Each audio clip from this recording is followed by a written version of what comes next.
Panglima TNI perintahkan para personelnya untuk menjaga kantor kejaksaan di seluruh Indonesia.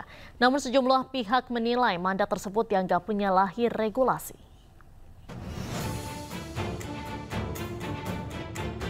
Bertambah lagi tugas Tentara Nasional Indonesia atau TNI. Selain menjadi garda terdepan penjaga kedaulatan NKRI, kini TNI juga diberi mandat untuk menjaga kejaksaan di seluruh Indonesia, mulai dari Kejaksaan Tinggi hingga Kejaksaan Negeri.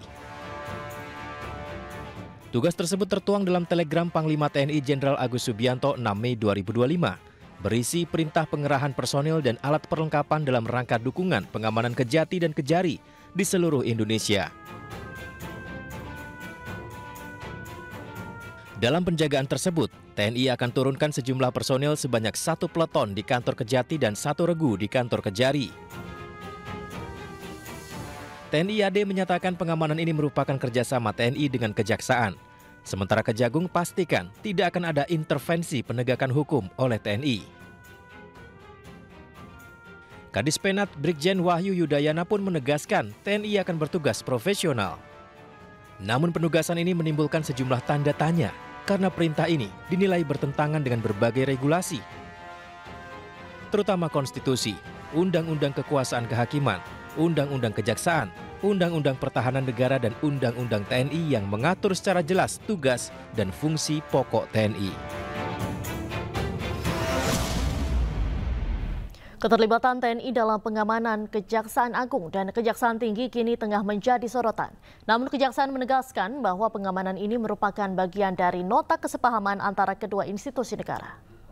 Kami tentu sangat menghargai ya, ada perbedaan pandangan ya di kalangan masyarakat. Tapi apakah yang kami sampaikan tadi bahwa ada faktor kebutuhan ya, sehingga teman-teman TNI kita minta tentu dapat memberikan dukungan perbantuan terhadap pengamanan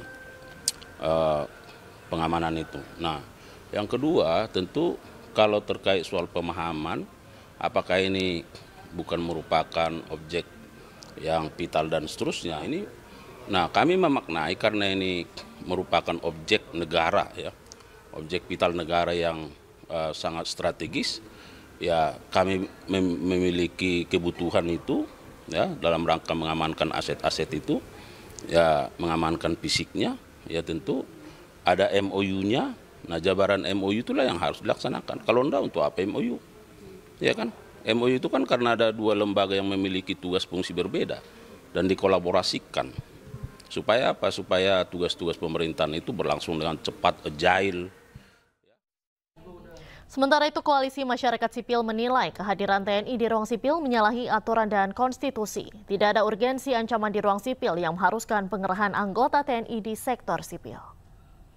Nah, ketika kita melihat ada MOU, kemudian dilaksanakan ya, dengan penempatan pasukan di kantor-kantor kejaksaan, ini jelas sekali secara pengaturan di konstitusi itu bertentangan. Kenapa? Karena di konstitusi yang merupakan hasil perubahan mandat TAP MPR sebelumnya nomor 7 tahun 2000 tentang pemisahan TNI Polri, itu konsisten.